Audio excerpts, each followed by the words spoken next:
buenos días, ¿cómo les va? Bienvenidos. Bueno, arrancamos Médicos por Naturaleza, estamos en vivo. ¿Cómo le va, Robert? Buen día. Pero muy bien, muy buenos días, Dolores. Bueno, les recordamos a todos nuestros teléfonos para que nos puedan llamar. 4535-4535, decía 0705-4535-0706. Se equivocó, Roberto. Sí. De acá vuelta, yo. ahora arranquemos. Toma dos. De vuelta. ¿Cómo le va, Roberto? Buen Pero día. muy bien, Dolores, muy buenos días. Bueno, les decimos a todos nuestros teléfonos. 4535-0705-4535-0706 con el 011 para los que llaman desde el interior del país. Me encanta cuando otros se equivocan, pues siempre la que me equivoco soy yo. Entonces así, por eso hacemos notorio. Mail para todos. médicos@tvpublica.com.ar. Bueno, y nuestro Facebook, recuerden que lo pueden utilizar no solamente para ver los programas que ya emitimos de Médicos por Naturaleza, para encontrar información que les sea útil, sino también para intercambiar opiniones e información de médicos, de tratamientos, de últimas novedades respecto a distintas enfermedades que inclusive nos ofrecen los propios televidentes que se meten en el muro. ¿Es así, Roberto? Sí, claro que sí. www.tvpublica.com.ar/Facebook Médicos. Bueno, hoy hablaremos de la rehabilitación. Un paso lento, pero seguro, así lo podríamos definir. La rehabilitación siempre cuesta y mucho porque viene después de una situación traumática. Vamos a hablar de la rehabilitación en términos generales y también nos vamos a meter en cada rehabilitación de manera específica. Por ejemplo, si uno viene de un accidente cerebrovascular, si uno viene de un accidente o de una situación traumatológica, ¿qué pasa con la rehabilitación en los niños? Una situación muy difícil porque no tienen por ahí la claridad de decir, bueno, sí, necesito hacer esto todos los días de manera minuciosa porque esta es la manera que tengo de recuperar lo fundamental que he perdido. Así que todo esto lo vamos a desarrollar aquí hoy en el programa. Pequeño adelanto de lo que hablaremos. Lo que estamos tratando es de que se acerquen, de que la gente venga a este lugar, que van a ser integrados, que van a ser participativos de una gran familia y en donde la calidad de vida es el objetivo primordial, donde vamos a intentar todos juntos que nos sintamos mejor. En marzo de 2005, cuando iba a trabajar, me agarraron dos muchachos, me pegaron, caí boca abajo y cuando estaba boca abajo me clavaron un puñal y me cortaron la médula. A raíz de eso, bueno, estuve internado varios meses en el centro de rehabilitación, ¿sí? Y después vine acá por intermedio de averiguaciones que empecé a hacer para poder rehabilitarme acá. Y gracias a Dios y la Virgen, viniendo acá pude tener mucha recuperación. Lo importante es que todos entendamos que la actividad física es muy importante en la vida de las personas, con y sin discapacidad. O sea que, y los invito a concurrir al Servicio Nacional, que puedan ver y que puedan integrarse, que puedan concurrir con sus familias. Este es el Servicio Nacional de Rehabilitación, el que brinda sus instalaciones a todas aquellas personas con discapacidad, que día tras día y semana tras semana, junto a su familia o en representación de las organizaciones no gubernamentales que trabajan junto a nosotros, es decir, brindan esa alegría, ese fervor, ese sentido de verlos a todos con la alegría de poder ser, ante todo, personas, seres humanos con posibilidades y con fuerza para generar todas esas actividades que algunos creían que ya habían perdido. Lo bueno que nos ofrece la rehabilitación es que no nos pone el techo. No hay un techo posible cuando existe la posibilidad de una rehabilitación. El techo lo marcamos nosotros mismos, la capacidad, el esfuerzo, la ayuda de estos profesionales que día a día acompañan a cada uno de los pacientes de acuerdo a la situación que estén viviendo. La señora que escuchábamos recién marcaba la diferencia. No importa si se trata de un cuadro de discapacidad o no, o si esto proviene por una situación de un accidente, por algún caso en particular. Las rehabilitaciones son distintas y nos dan los recursos para ir por todo. Después está en nosotros mismos y en la propia limitación de la discapacidad o de la enfermedad lo que podemos lograr. Pero de eso vamos a hablar en un ratito. Ahora tenemos otra información que vamos a compartir y que nos la trae el doctor Sergio Snieg. Sergio, buen día. Buen día, Dolores. Buen día a todos los televidentes. Hoy la información que vamos a compartir es un estudio publicado en la revista Pediatrics, Palabras Mayores en Investigación en Pediatría en el Mundo, un estudio que se realizó en Noruega, que frente a un estímulo doloroso en bebés prematuros de 28 a 32 semanas, se trató de ver de qué forma se podía calmar el dolor en los bebés. Quiero aclarar que este es un estudio doble ciego. Esto le da mucho mayor seriedad al estudio, ya que tanto los evaluados como los evaluadores no sabían quiénes eran los niños a los cuales se les dio lo que pensaban que podía llegar a calmar el dolor. Entonces se le dio un chupete, a otros se le dio un chupete mojado en agua y otros un chupete mojado en una solución azucarada, y lo que vieron frente a una escala de dolor es que los bebés a los cuales se les practicaba un procedimiento doloroso que habían sido previamente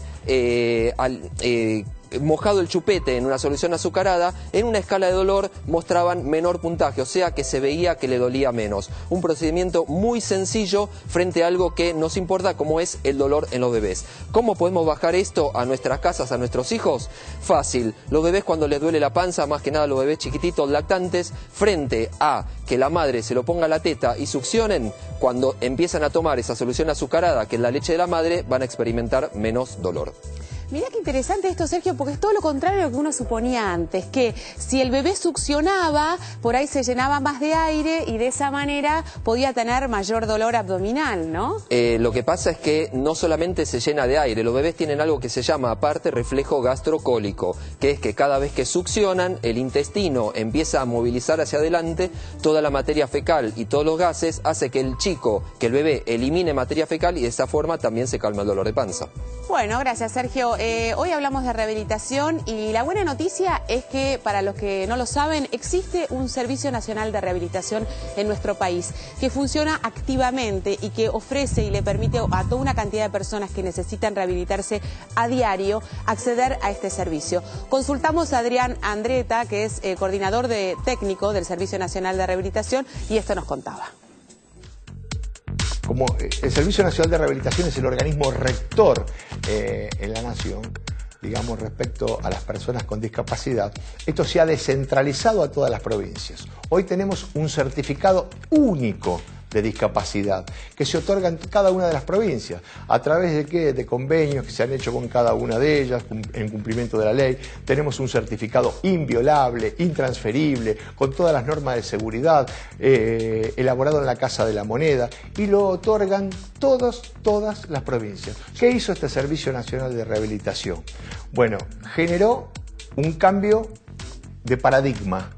Había una clasificación de enfermedades, para decirlo, de incapacidad, y hoy se está estableciendo, y somos órgano rector no solamente en la Argentina, sino también en el mundo, de la clasificación internacional de funcionamiento. Antes era discapacidad o enfermedad, hoy es funcionamiento.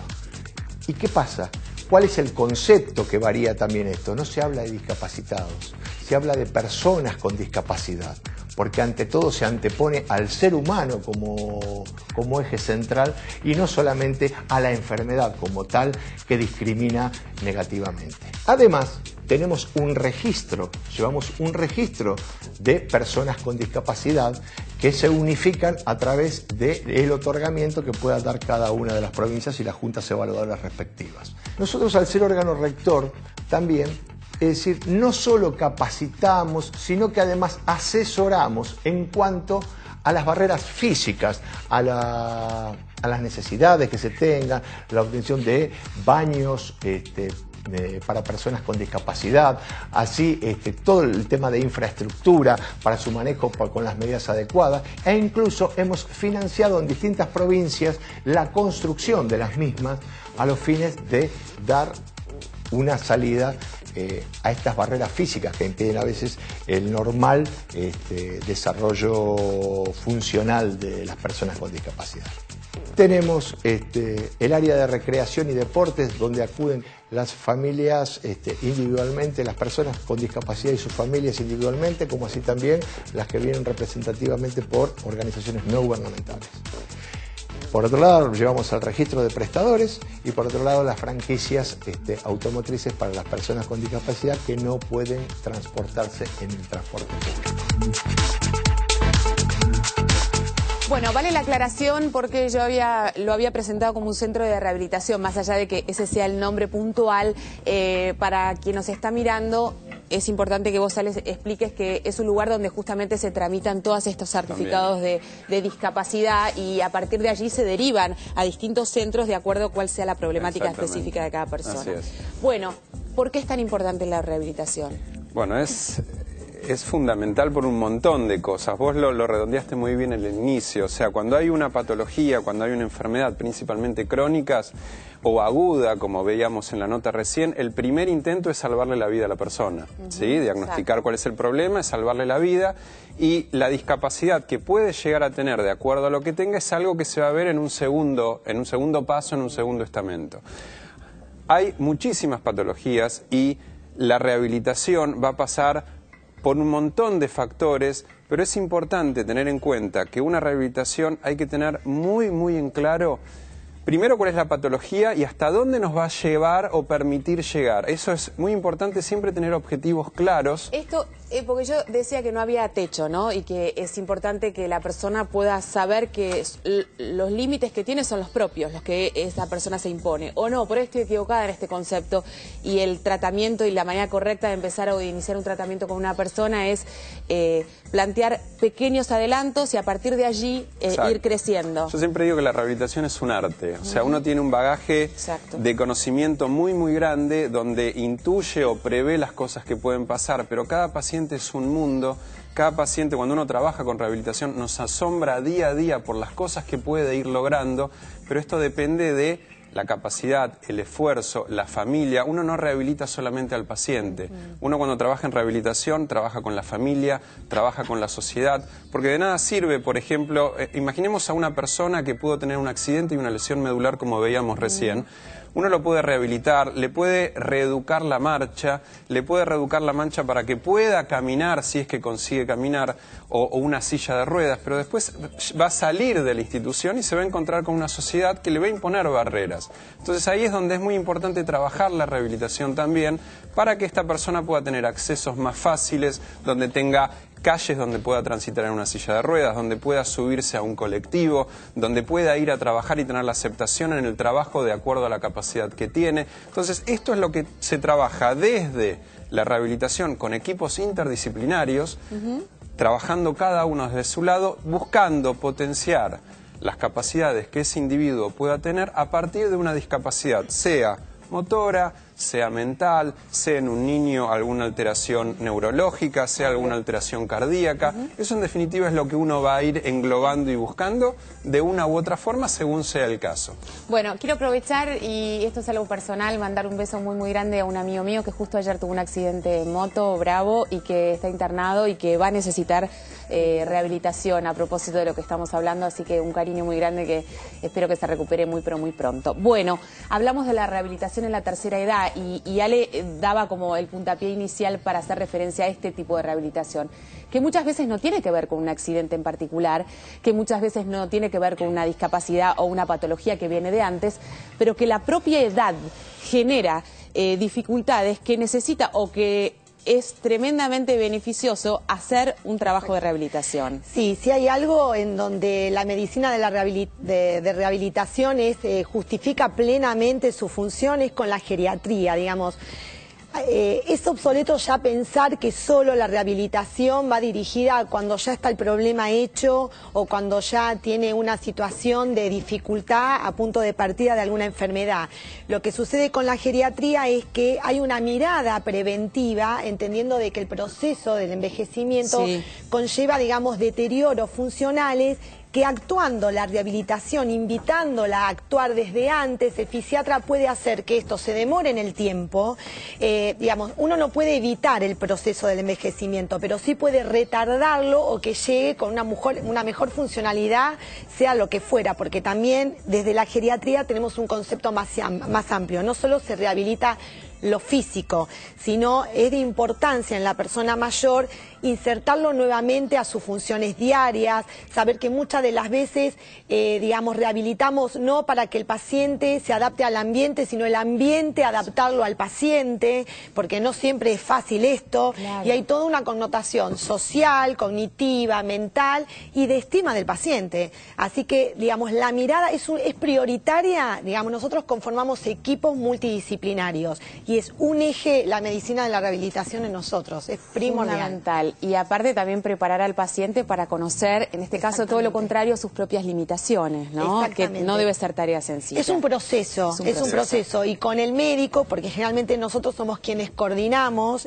todas estas cuestiones, la verdad que muchas de las veces no tenemos equipos multidisciplinarios conformados como quisiéramos, pero siempre decimos que no nos falte un fisiatra, un kinesiólogo, porque para nosotros es importante, para el paciente. Por suerte vos ya lo tenés acá amarrado, lo tenés amarrado. Bueno, nosotros también lo tenemos amarrado. Tenemos que hacer una pequeña pausa, ya vamos a seguir desarrollando y profundizando el tema de la geriatría, de la rehabilitación, en qué situaciones se presenta, ya Andrea nos contaba por qué es tan importante y es tan vital, pero también hablaremos de los niños, no están exentos a tener que sostener un proceso de rehabilitación, muchas veces de por vida, otras veces no tanto, por un accidente en particular o por una situación en particular. Así que no se muevan de ahí, recuerden que nos pueden llamar. ¿A qué teléfono, Roberto? 45350705, 45350706 con el 011 para los que llaman desde el interior. Bueno, rapidito, ya venimos. Hola, ¿cómo estás? Soy Carolina Pelleriti y acepté la invitación de Médicos por Naturaleza para contarte algo. El cáncer de mama es una enfermedad muy común en las mujeres y es curable si se diagnostica a tiempo. Por eso es muy importante que hagas un control médico anual, un autoexamen periódico y la mamografía. No te olvides que con 2 minutos de tu tiempo y un autoexamen, vos podés salvar tu vida. ¿Sabías que el paciente tiene derecho a aceptar o rechazar determinadas terapias o procedimientos médicos o biológicos con o sin expresión de causa, como así también a revocar posteriormente su manifestación de la voluntad?